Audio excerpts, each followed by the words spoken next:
yang tertulis di sini yaitu apa kolorimetri dan fotometri. Ini yang sedikit tambahan dari materi, memperkaya materi yang sudah ada.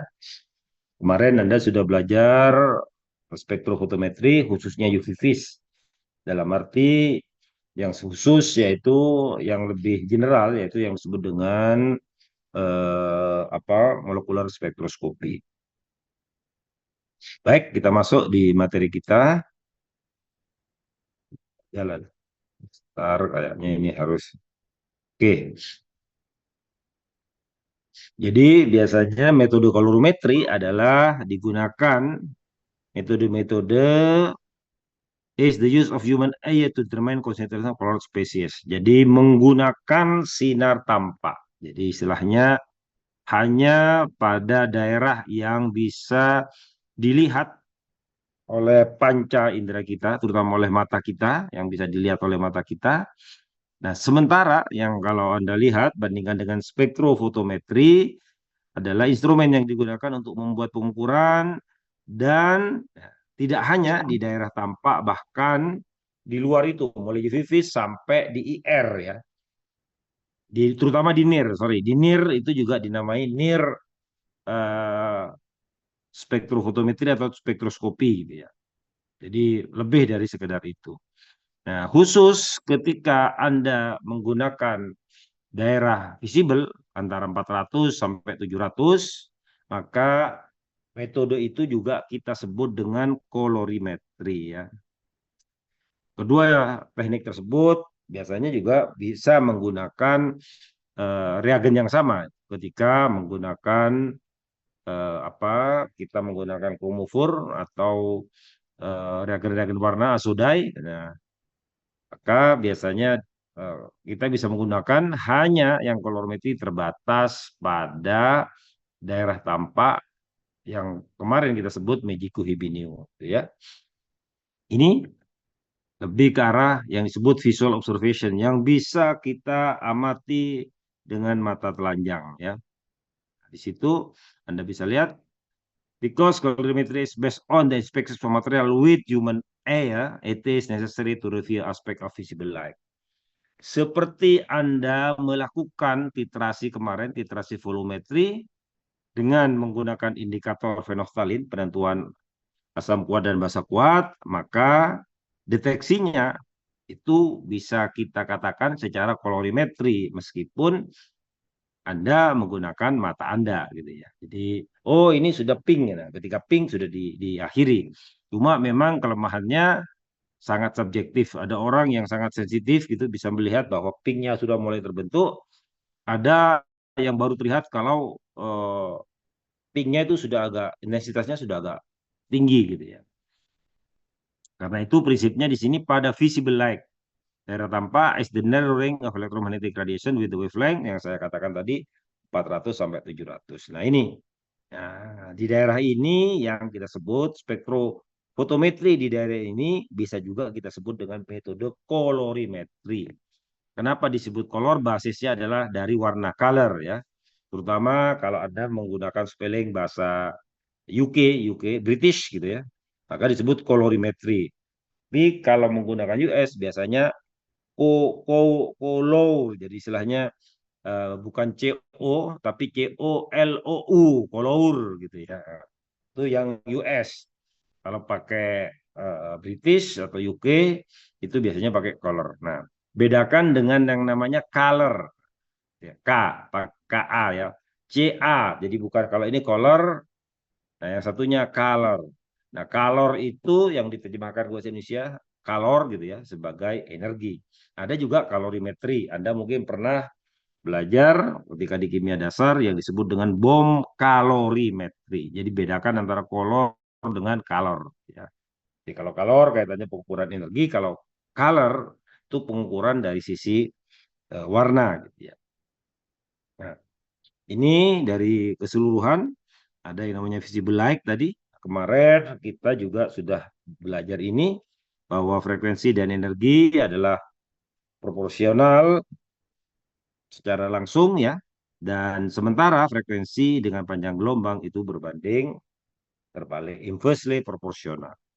Nah, ini jadi hanya di daerah sini, 400 sampai 700 atau maksimum 750 lah. Yang dimana di situ ada outer elektron yang biasanya terjadi pada orbital D ya. Sehingga biasanya memunculkan warna-warna yang berbeda. Contoh kasus misalnya Fe2 itu warnanya hijau, tapi ketika dia hijau kebiruan lah. Ketika dia sudah menjadi Fe3+, teroksidasi menjadi karat besi, berubah menjadi oranye sampai coklat. Oke. Ini kemarin juga sudah di antara apa perbandingan, jadi dari puncak ke puncak itu di wavelength ada yang panjang, ada yang pendek gitu ya. Ini kemarin sudah kita bahas, kita skip saja. Nah, ini pelaratannya. Ini yang sebelah orang menyebutnya spektrofotometri, tetapi bisa juga kita gunakan untuk metode kolorimetri. Jadi di sini dikatakan bahwa banyak many biological experiment involve the measurement of compound or group of compound present in complex mixture, terutama kompleks yang membentuk kompleks berwarna. Karena pengukuran kita lewat kolorimetri. Oke. Berikutnya dikatakan the most widely used method for determining concentration of biochemical compound misalnya is colorimetry, which make use of property that when white light passes through a color solution, some wavelength are absorbed and more than other. Jadi ketika Anda melihat warna, contoh kasus misalnya Anda melihat warna merah, tentunya Anda yang lihat, maka yang diabsorb adalah biasanya warna biru. Kita bisa lihat di sini. Nah, nanti secara keseluruhan, many compound are not themselves colored but can be made to absorb invisible region by reaction with suitable region. Jadi metode ini misalnya yang mau Anda analisis tidak berwarna, maka bisa direaksikan dengan reagen-reagen tadi kan di daerah elektron pada orbital D. Nah, biasanya nanti berwarna dengan azodai, reagen-reagen azo yang berwarna yang ketika membentuk kompleks warnanya berubah. Di mana di sini dikatakan this reaction fairly specific, reaksinya sangat spesifik, and in most case di banyak kasus very sensitif gitu ya. So that quantity of material and reagent adalah ukurannya milimolar seperti kemarin, bahwa bisa kita gunakan lambat Beer, hukum lambat Beer atau spektrofotometri kalau larutannya adalah sangat encer, transparan ya. Karena itu juga sama di sini can be measured. Jadi sama, larutannya sangat encer, kurang atau sama dengan 0,1 milimolar kemarin, sama juga meskipun di sini nanti larutannya berwarna karena metodenya kolorimetri. Sini katakan keuntungan utama, the big advantages of it that complete isolation of compound is not necessary and the constituent of a complex mixture such as blood can be determined after liter treat. Jadi dengan menggunakan reagen yang spesifik, Anda tidak perlu mengisolasi, artinya memisahkan dulu, misalnya Anda ingin mendeteksi nikel atau mendeteksi tembaga Cu dalam air laut misalnya, atau nikel tadi dalam air laut, Anda tidak perlu mengisolasi, mengambil Cu-nya kemudian direaksikan. Tidak. Dengan reagen, terutama reagen berwarna, yang spesifik terhadap Cu, maka kalau di sana ada Cu, akan muncul perubahan warnanya, misalnya dari biru ke merah, dan seterusnya. Oke? Di mana di situ dikatakan the depth of the color is proportional, istilahnya kedalaman atau intensitas, dalam bahasa spektrofotometrinya ya, intensitas daripada warna tersebut adalah berbanding dengan konsentrasi ya dari senyawa yang kita analisis atau analitnya, while the amount of light is proportional to the intensity of the color and hence the concentration. Ini yang sesuai atau bisa kita gunakan juga hukum lambat Beer yang sudah ada pelajari di spektrofotometri kemarin. Oke. Dan berikutnya juga kita bisa mengukur pengukuran expansion atau kemarin kita sebut epsilon ya. The earliest colorimetry relate on the human eye to match the color of solution with that of one series of color disk. Jadi dengan membandingkan warnanya kita bisa menentukan Kalau Anda punya standar konsentrasi tertentu secara kualitatif, misalnya kalau konsentrasinya sekian sampai sekian warnanya pink, misalnya konsentrasinya 1 sampai 10 pink, di atas 10 misalnya 10 sampai 20 warnanya menjadi kemerahan. Nah, itu artinya bisa kita gunakan. Nah, tetapi di riset obtained were too subjective and not particularly accurate. Jadi karena subjektif bisa menggunakan perbandingan color tapi tidak akurat dalam arti hanya bisa pengukuran secara kualitatif gitu ya atau semi kualitatif. Ya tadi seperti saya katakan pengukurannya bisa 1 sampai 10 molar misalnya ya. Jadi tidak pas ini 1 apa 10. Mungkin ada ring 1 sampai 5 dan seterusnya. Jadi tidak akurat. Nah, karena itu ini yang merupakan kita sebut color wheel. Kalau ini kita putar dengan cepat maka akan berwarna putih. Nah, ini prinsip warna yang disebut dengan polikromatif kalau kita putar gitu ya. Tetapi kalau kita ambil penggaris seperti ini dan kita tarik diameternya, maka warna yang dilewati oleh diameter tersebut merupakan suplemen, merupakan pasangan dari warna tersebut. Contohnya ya, complementary color di sini lay across the diameter on the color wheel and combine to form white light. Jadi kalau diputar menjadi warna merah, menjadi warna putih, polikromatis. Nah, tetapi kalau tidak diputar, dibiarkan seperti ini, maka ketika kita buat apa diameter, diambil garis diameter seperti ini, maka misalnya di sini O-ring gitu ya, akan berpasangan dengan blue. Ya. So the color of compound seen by an area is complement of the color of light absorbed by color compound that is complemented to color. Misalnya Anda melihat warna O-ring, maka warna sebenarnya, warna yang dilihat oleh Anda, maka warna yang diserap, ini kan warna yang dipantulkan sebenarnya, sehingga Anda bisa melihat O-ring. Nah, maka warna yang diserap adalah warna biru.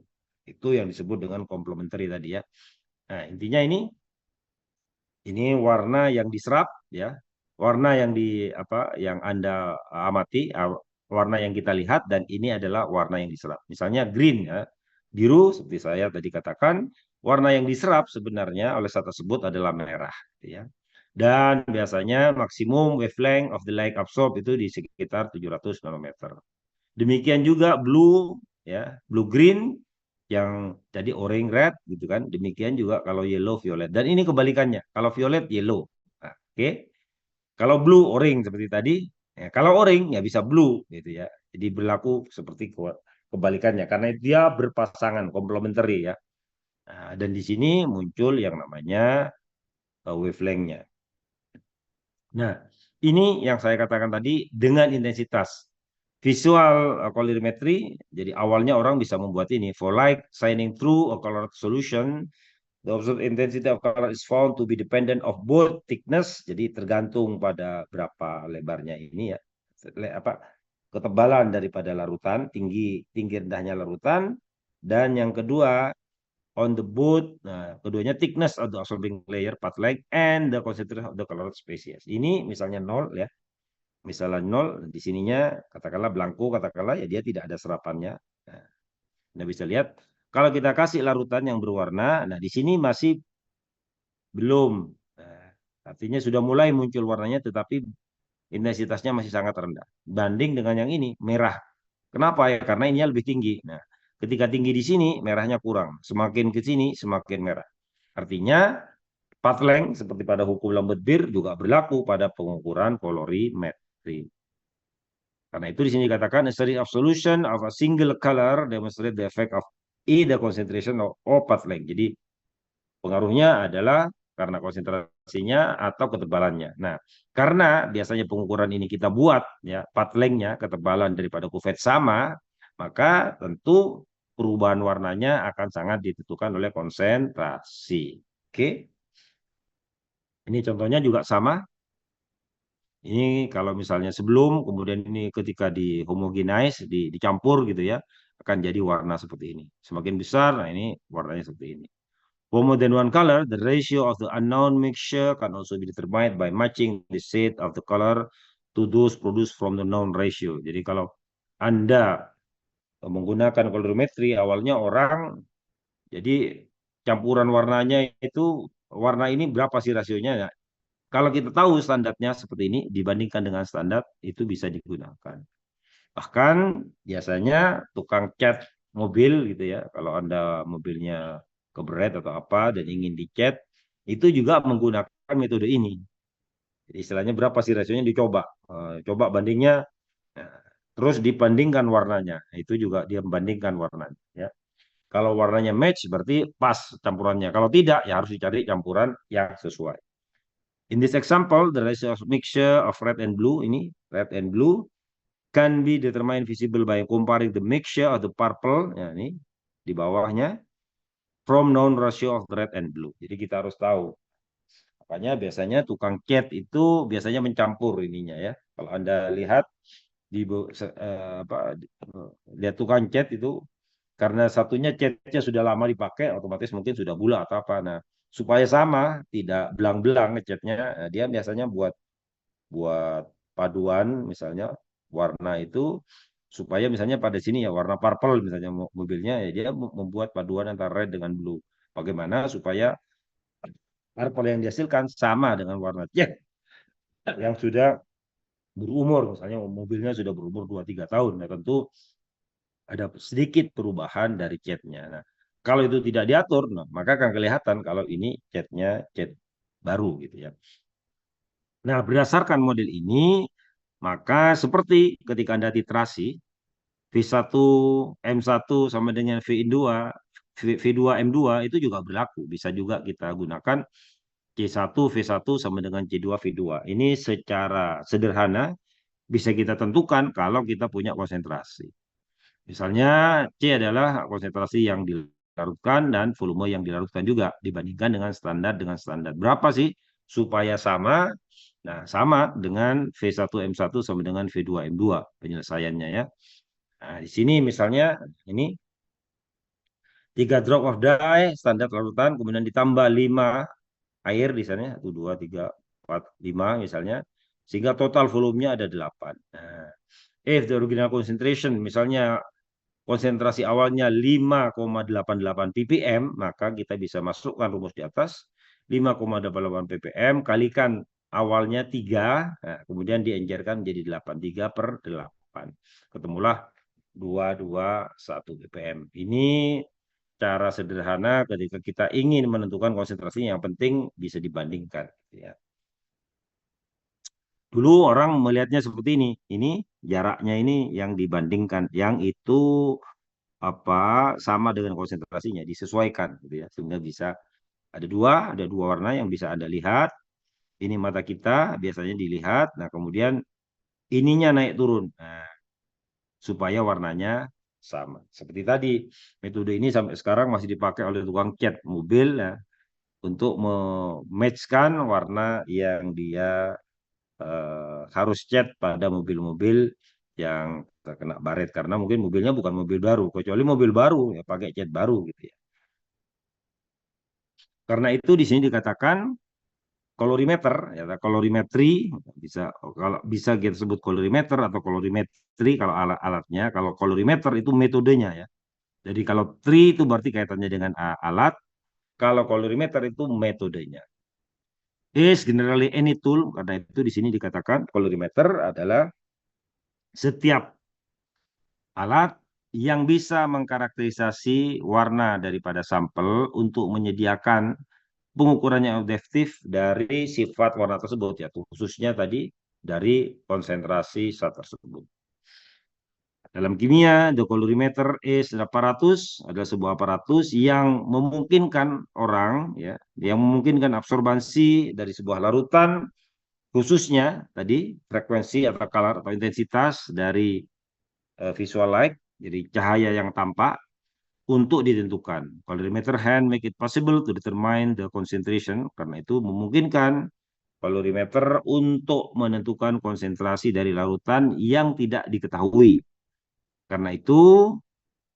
Karena prinsipnya adalah intensitas akan proporsional dengan tadi absorbansi. Jadi absorbansi atau intensitas serapan akan sama dengan konsentrasi atau proporsional dengan konsentrasi. Nah, biasanya secara general setiap zat kimia memiliki ya atau menyerap frekuensi yang berbeda di daerah visible. Ya. Colorimetry rely on the principle that the absorban of substance is proportional to its concentration tadi, bahwa prinsipnya absorbansi dari suatu zat akan berbanding lurus dengan konsentrasinya. Di mana dikatakan di sini more concentrated solution give higher absorban. Jadi semakin tinggi konsentrasinya, absorbannya juga semakin tinggi. Nah, biasanya yang spesifik di kolorimeter ini atau kolorimetri dibandingkan dengan apa? Dengan pengukuran secara spektro. Kalau spektro fotometri kemarin Anda belajar bahwa dia menggunakan prisma untuk membuat monokromator ya, sebagai monokromator merubah dari sinar polikromatis menjadi monokromatis. Maka di kolorimeter kebanyakan dia menggunakan filter. Tadi misalnya dia menyerap di warna merah, Anda gunakan filter merah gitu ya. Filter in the colorimetry is used biasanya digunakan untuk memilih warna dari cahaya yang sesuai, tadi sinar sesuai, yang bisa diserap sebagian besar oleh zat terlarutnya untuk memaksimalkan akurasi ketelitian dalam pengukurannya. Ini perlu dicatat bahwa warna daripada cahaya yang diserap adalah opposite of the color of the specimen. Ya. Istilahnya yang diserap itu berbeda dengan yang tampak. Nah, contohnya misalnya yang paling gampang, ketika Anda melihat warna putih, maka semua dipantulkan. Oke, yang dilihat oleh kita itu karena semua dipantulkan warnanya jadilah warna putih. Seperti color wheel tadi, ketika diputar, yang tampak di kita itu adalah warna putih. Nah, sebaliknya warna hitam semua itu diserap oleh dia. Oke. Jadi kalau Anda melihat warna hitam berarti semuanya diserap oleh dia. Karena itu di sini dikatakan bahwa warna yang diserap oleh cahaya adalah lawan daripada warna dari zat atau analit yang kita deteksi. Karena itu misalnya ketika kita menggunakan filter berwarna biru, ini mungkin cocok, will be appropriate ya, untuk tadi senyawa yang berwarna oranye. Tadi kan pasangannya oranye dengan biru gitu ya. Mana di sini sensors measure the amount of light which has passed through the solution compared to the amount of entering and display read the amount of absorbed. Jadi istilahnya berapa banyak yang diserap. Karena itu kita juga bisa melakukan penelitian secara kuantitatif. A quantitative reading for the concentration of substance can be found dengan membuat making up a series of solution tadi of known concentration of the chemical induced tadi, buat larutan bakunya and plotting a graph. Nah, buat kurva kalibrasi, plotting graph absorban again concentration. Jadi istilahnya absorban buat grafik absorban terhadap konsentrasi. Dengan melihat, nah, by reading of the absorban of the specimen, substance of the graph, a value for its concentration bisa kita tentukan. Oke. Ini biasanya peralatannya bagaimana sebenarnya kolorimeter itu bekerja. White light from tungsten lamp pass through a slit. Nah, sama. Kemudian ada condenser lens untuk memusatkan cahaya. Dan kemudian masuklah ke ini sampelnya kuvet. Nah, baru dari kuvet dia lewat yang namanya, nah ini barulah dia nanti melewati yang disebut dengan filter, baru nanti masuk ke fotosel. Di mana fotosel akan menghasilkan arusnya nanti diukur berapa. Oke. Kemudian di sini setelah sel absorpsi masuk ke filter yang kemudian dipilih ya, yang memungkinkan terjadinya maksimum transmission atau lambda mak seperti kemarin kita pelajari di spektrofotometri. Dari zat tersebut yang diserap, a blue solution is under examination, then red is absorbed. Jadi kalau Anda melihat warna biru seperti di color wheel, maka sebenarnya warna merah adalah yang diserap. Dan biasanya filter merah ini yang kita gunakan. The color of the filter is complementary to the solution. Jadi istilahnya berpasangan ya. Kalau merah ya berpasangannya dengan biru. Ini contohnya kalau filternya merah, maka sebenarnya yang diserap oleh cahaya itu adalah yang biru gitu ya. Kalau di sininya biru, ya sininya merah, maka filternya biasanya bisa pakai biru. Tadi kan complementary, saling melengkapi pasangannya. Kemudian cahayanya masuk, tadi sinarnya masuk ke fotosel yang kemudian menghasilkan arus, yang kemudian arus itu adalah berbanding lurus dengan intensitas dari cahaya. Dari cahaya yang merupakan berbanding lurus dengan konsentrasinya. The small electrical signal is increased by the amplifier with pass of galvanometer of it out to give absorban reading. Nah, baru nanti kita bisa bantukan ininya. Nah, yang banyak ya, among the simplest and most common colorimeter tadi seperti saya katakan adalah Spektronik 20 dan Spektronik 21. Jadi pelaran spektronik ini saya kira di lab kita ada karena ini model lama. Itu ada orang menyebutnya spektrofotometri, tapi juga metodenya bisa juga digunakan untuk kolorimetri. Oke, karena dia merupakan kolorimeter juga.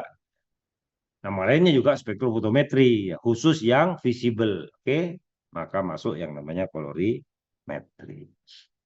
Nah ini kalau kita lihat spektrometer itu kan banyak. Sementara tadi kan kita harus milih filternya. Nah, karena dia bisa digunakan sebagai kolorimeter, maka visible spectrophotometry juga orang menyebutnya kolorimetri.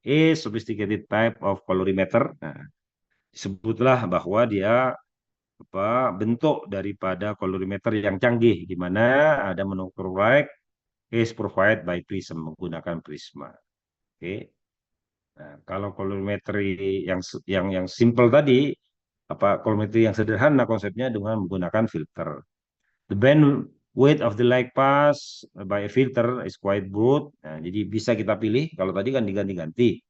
So that it may be difficult to distinguish between two components of closely related absorbance with colorimeter. Okay. Spektrofotometer is then needed. Nah, kemudian peralatan ini disebut spektrofotometer, tetapi pengukurannya juga ketika pada visible bisa kita gunakan sebagai kolorimeter. Oke. Di sini saya ulangi lagi, spektrofotometer, an instrument that measure the amount of light absorbed or intensity of color at given wavelength. Jadi kan pada panjang gelombang tertentu, di mana intensitas warna bisa juga given on numerical value by comparing the amount of light prior to passing it through the sample and after passing through the sample tadi, absorbansi, dan kita bisa menentukan kuantitatif measurement, pengukuran secara kuantitatif dari cahaya yang diserap adalah sama atau bisa menggunakan transmitan atau absorban. Kemarin juga sudah kita jelaskan.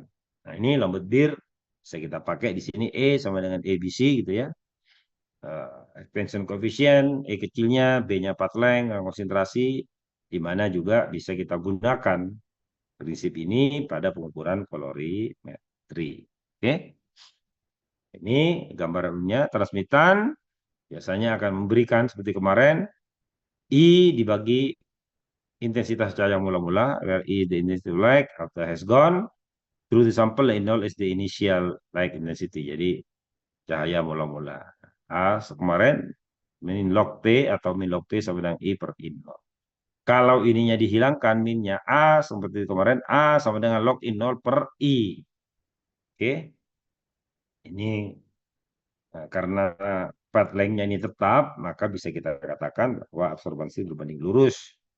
Ini berbanding lurus absorbansinya dengan konsentrasi ABC tadi ya. Ini kenapa kemarin bahwa pengukuran spektrofotometri ya harusnya di sini. Jadi tidak lebih dari 1 maksimumnya. Kalau semua ditransmisikan ini sama dengan 0 absorbansinya. Nah, jadi paling bagus di sini sebab kalau 2 errornya di sini sangat besar gitu. Jadi ringnya kan tidak terlalu lebar dibanding dengan yang sisanya ya. Kemarin nanti kita bisa pakai ini T, persentase T atau juga log ya. 100 sampel tulisannya log 100,95 atau log 1,0,95 atau min log 95. Jadi makanya tidak boleh lebih dari satu. Ini gambarannya di mana absorbansi di sini.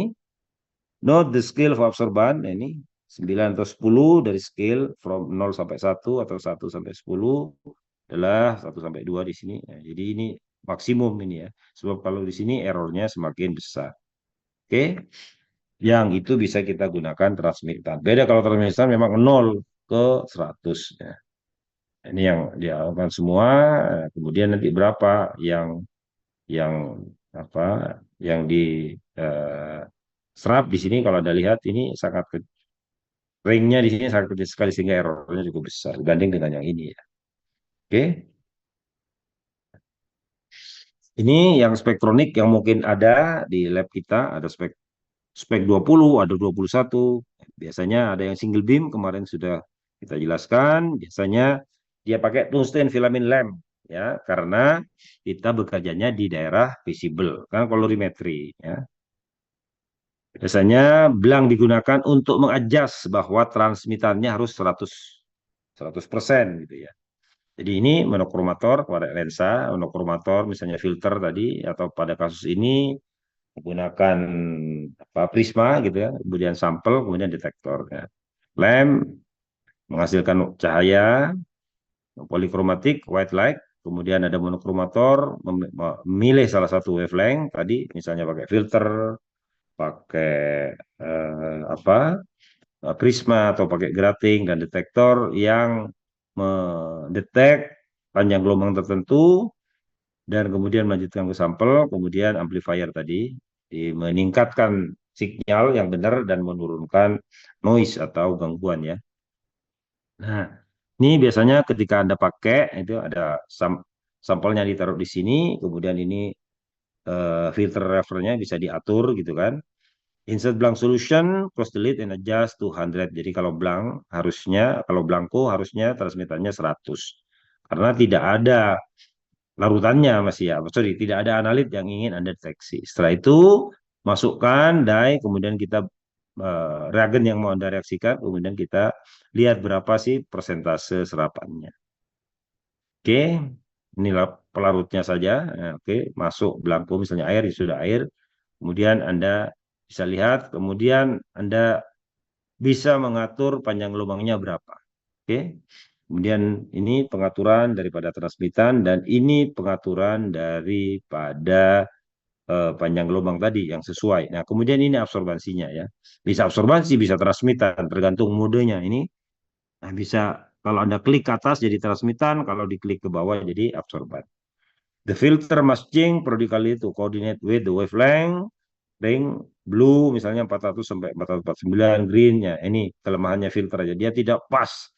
Beda dengan yang menggunakan prisma ya. Nah, jadi kalau filter ini dia tidak satu panjang gelombang, mesti ada band nanti saya katakan 100 sampai 409, green 450 sampai 549 gitu kan, bahkan ini 100 nanometer termasuk ini 550 sampai 749, 150 jadi agak lebar ya. Nah, 200 sorry, agak lebar untuk ring tadi ya.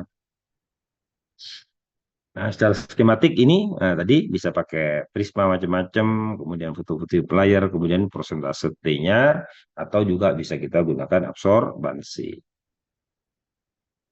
Di semua pengukuran mesti punya yang namanya blanko atau ya seperti di SPBU ya, mulai dari nol ya Pak, which is solution that contain the entire reagent except the substance to be measured, analitnya kecuali analit, dan biasanya to adjust sampai nol, jadi supaya pengukurannya bisa nol. Oke, ini dihidupkan, kemudian ditunggu, jangan langsung ukur supaya dia stabil, kurang lebih 5 menit. Setelah itu Anda pilih panjang gelombang sesuai, kemudian ketika masukkan tadi belangko, maka belangkonya kita atur pada transmitan 0%. Jadi semuanya dilanjutkan, diteruskan ya. Nah, baru setelah itu kita bisa masukkan ya air, kemudian place in sample holder and close cover, kemudian kita lihat juga bahwa transmitannya semua diteruskan atau asuransinya sama dengan nol. Oke, karena hanya air, gitu ya. Kalau pelarutnya pakai air. Baru setelah itu Anda ngukur standar ya. Standar yang sudah Anda ketahui konsentrasinya atau larutan standar atau larutan baku. Value to full with sample of known concentration, place in sample holder and close cover. Jadi ini yang penting harus ditutup. Nah, kalau tidak ditutup ada pengaruh dari cahaya sekitar. Setelah itu Anda hitung berapa absorbansinya atau berapa transmitannya dari pengukuran yang ada. Kemudian Anda lakukan beberapa kali biasanya supaya replikasinya baik. Biasanya minimal kita ulangi pengukurannya setiap larutan blanko tadi, setiap larutan baku tadi atau larutan standar itu 3 kali. Yang kita sebut biasanya dengan triplicate. Jadi ketika Anda melakukan pengukuran 3 kali, itu orang menyebutnya triplicate. 3 kali pengulang. Oke. Kemudian diukurlah sampel yang tidak diketahui konsentrasinya. Nah, kemudian baru dimasukkan ke kurva kalibrasi seperti kemarin. Nah, ini yang visible ini yang kita masuk ke yang namanya kolorimeter. Sementara ada juga yang UV, saya katakan, ada juga yang sampai NIR. Yang pengukuran kolorimeter hanya terbatas pada visible spektrofotometer. Jadi visible spektrofotometer juga bisa kita sebut kolorimeter. Ini salah satu contoh, misalnya penentuan vitamin B12 yang biasanya larut dalam air, ya. Vitamin B12 itu larut dalam air, suatu soluble vitamin, vitamin yang larut dalam air. Kemudian kebutuhan kita untuk konsumsi vitamin B12 itu per hari 2,4 mikrogram dan biasanya ditemukan sumbernya di animal daging gitu ya, ataupun juga eh, ya rata-rata memang dari daging gitu ya, animal source.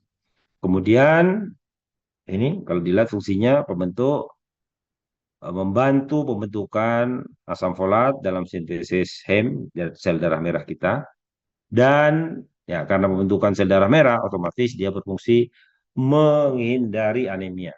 Di anemia ini karena kita kekurangan darah merah. Required for protein digestion and absorption, dan diperlukan juga untuk mencerna dan mengabsorb protein dalam tubuh. Oke. Ini contohnya ini blanko. Nah, kita sebut blanko. Orang menyebutnya nolnya tadi. Kemudian ini standar 1, 2, 3 dan seterusnya ya. Nah, oke, kita cek. Jadi yang nol, oke, itu tidak ada vitaminnya. Kita isi misalnya masing-masing, katakanlah. Kemudian ini vitaminnya tadi kan nol. Kemudian kita baru kasih yang namanya pelarutnya ya. Oke, itunya nol. Kemudian ditambah 2O, 5, dan seterusnya. Sehingga dia punya volume yang sama. Tapi tentu konsentrasinya akan berbeda. Biasanya dibuat homogen, sequel with vortex, ada vortex, atau ada yang pakai manual gitu ya. Tabungnya Anda masukkan ke sana, kemudian diputar supaya dia eh, homogen semua. Baru setelah itu diukur. Oke. Kemudian Anda lihat ya pada 555 nanometer. Ini kalau di spektrofotometri namanya lambda Mach-nya. Oke. Nah, kemudian dibuat kurva kalibrasi seperti ini. Nah, tadi saya bilang kalau Anda mengulangi 3 kali, maka di sini akan ada error. Berapa sih kesalahan pengukurannya? Karena yang tengah ini adalah min-nya ya, rata-ratanya. Oke, ini absorbansi, ini konsentrasi. Nah, setelah punya persamaan seperti ini, maka nanti YAX plus B gitu ya. Nanti kita bisa menentukan ininya. Oke. Baik, setelah itu akan masuk ke yang kita sebut dengan tadi, bisa kita bandingkan V1 C1 sama kan, ini absorban yang tidak diketahui dan absorban standar berapa dan konsentrasi standar, dan ini konsentrasi yang tidak ketahui. Kalau absorbansinya kita ketahui, maka pakai rumus tadi. Berapa sih konsentrasi zat yang tidak kita ketahui tapi absorbansinya bisa kita ukur. Ini kan absorbansi standar. Pakai perbandingan, dengan perbandingan seperti ini kita sudah bisa menentukan. Nah, prinsip yang sama untuk kolorimetri ya, di Kalau kalau apa pengukurannya bisa apa orang menyebutnya kalorimeter atau kalorimetri itu sama, tapi metodenya saja. Kalau alatnya itu meter tadi ya. Misalnya high concentration. Jadi pengukuran untuk ini dia pengukuran untuk nutrien ya, nutrien dalam air misalnya. Pertama high concentration of color biasanya akan menghasilkan absorban yang besar ya, yang biasanya bisa kita ukur dengan spektrometer, kemudian ditambah dengan zat warna tadi atau reagen berwarna yang bisa berikatan dengan nutrien yang ada dalam sampel tadi. Kemudian karena berikatan maka akan menghasilkan perubahan warna. Kemudian perubahan warnanya itu yang kita ukur. Nah, setelah itu kita buat tadi kurva kalibrasinya dengan berbagai standar, dengan berbagai konsentrasi nutrien yang diketahui konsentrasinya. Setelah itu kita tinggal membandingkan absorbansi terhadap kalibrasi tadi ya, sing untuk bisa memperkirakan berapa konsentrasi sampel. Oke. Ini contohnya, ini tentu sangat rendah, kemudian ini sangat tinggi ya. Ini contoh nutrien, nutrien kemudian dengan cara yang seksama kita bisa ya chart or color wheel using colorimeter determine the absorban using spectrophotometer. Ada banyak peralatan yang digunakan ini color tube untuk membandingkan warnanya. Misalnya di sini ada ini konsentrasinya sekian, ini nol misalnya. Sudah, warnanya mana yang cocok? Sama dengan ketika Anda menggunakan pH indikator universal. Itu kan dibandingkan. pH-nya berapa dibandingkan ininya. Apa? Warnanya. Dan di situ karena apa? Relatif apa? Dia bukan kuantitatif murni tapi semi kuantitatif. Nah, biasanya pH ringnya 1, 2, 3. Padahal di antara 1 dan 2 itu ada kan 1,5, 1,1, 1,2. Nah, itu biasanya kalau Anda pakai pH meter. Nah, kalau pakai ini dibandingkan warnanya. Ada yang color disk tinggal diputar warnanya yang sama dengan perubahan ini misalnya pakai kilometer dimasukkan. Nah, biasanya ini hanya pakai filter tadi ya. Kemudian kita bisa tahu berapa. Oke. Ini beberapa peralatan yang lain tadi, terkait Elmer ataupun juga Spektronik yang tadi ya. Paling sederhana, ini yang portable, dan ini yang biasanya banyak di lab kita. Alhamdulillah kita punya Hitachi, kalau tidak dulu bisa kita lihat. Bisa kita apa gunakan untuk kepentingan sehari-hari. Oke, ini kurva kalibrasinya bisa buat standar. Minimum Anda buat 5. Ya, ini ada sampai 1, 2, 3, 4, 5, 6, 7. Nah, ini idealnya ya. Tapi minimum 5. Syukur-syukur bisa 7 seperti ini untuk membuat working ya. Working standar, garis standar seperti kemarin ini penentuan fosfat ya. Fosfat dalam air.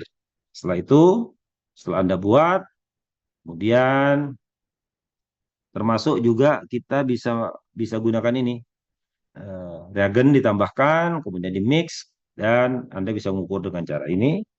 Setelah itu, nah ini Anda bisa membandingkan kan konsentrasinya semakin di sini ini semakin tinggi. Ini Anda lagi, oke? Pakai tadi absorbansi sama dengan A plus konsentrasi. A ini seperti yang kemarin saya katakan perpotongan di titik Y-nya, Y-aksis gitu ya. Oke? Kemudian kita punya persamaan seperti ini terhadap konsentrasi sehingga yang tidak ketahui Anda bisa cari konsentrasinya. Cara yang sama juga, oke, kita bisa menentukan berapa sih konsentrasinya kalau absorbansinya 0,290 misalnya. Ya sudah, kita bisa menentukan kurang lebih 0,33 kadar nitrogen dalam air misalnya. Oke, sampelnya sama seperti ini. Nah, jadi ada ini seperti ini. Nah, ini tidak terlalu bagus ya. Anda harus artinya replikasinya perlu diulangi lagi. Termasuk seperti kemarin yang saya katakan tidak selamanya linear, mesti ada yang menyimpang dari linear. Ya, ini salah satunya ya. Nah, jadi kita hanya punya daerah kerjanya antara 0 sampai maksimum di sini sih 120. Sudah tidak bisa lagi ke sini. Oke. Di sini malah dia hati-hati.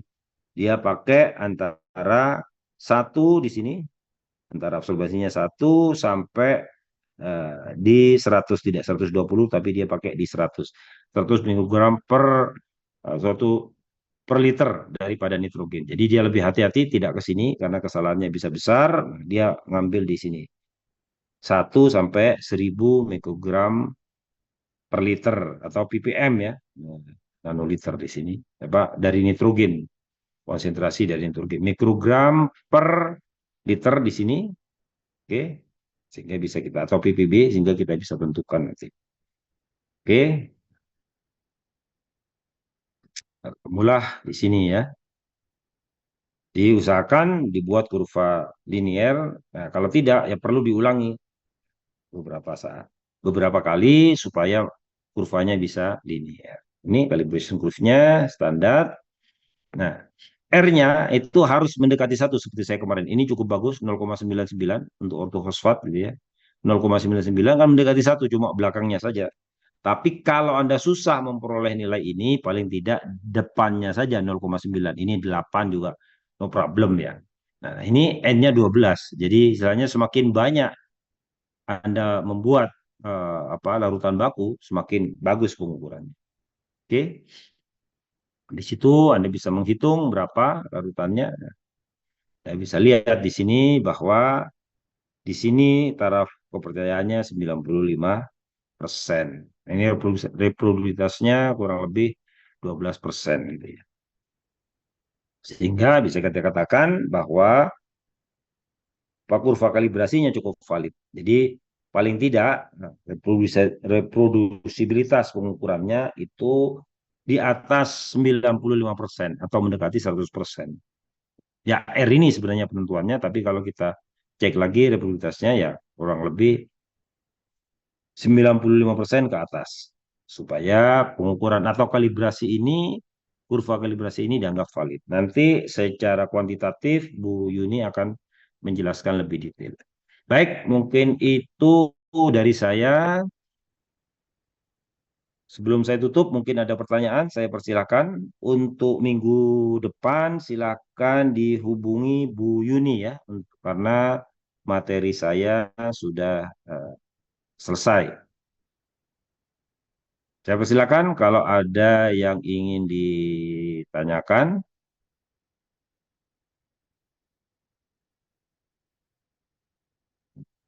Baik, kalau memang tidak, saya cukupkan sekian kuliah saya untuk hari ini. Insya Allah kita ketemu kembali. Kalau tidak keliru, saya kebagian satu lagi, apa AS kalau tidak keliru ya.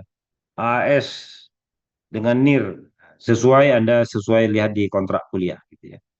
Baik, kalau memang tidak ada pertanyaan, saya cukupkan sampai sekian. Assalamualaikum warahmatullahi wabarakatuh. Waalaikumsalam warahmatullahi Waalaikumsalam wabarakatuh. Terima kasih, wabarakatuh. Prof. Terima kasih, Prof. Terima kasih, Prof.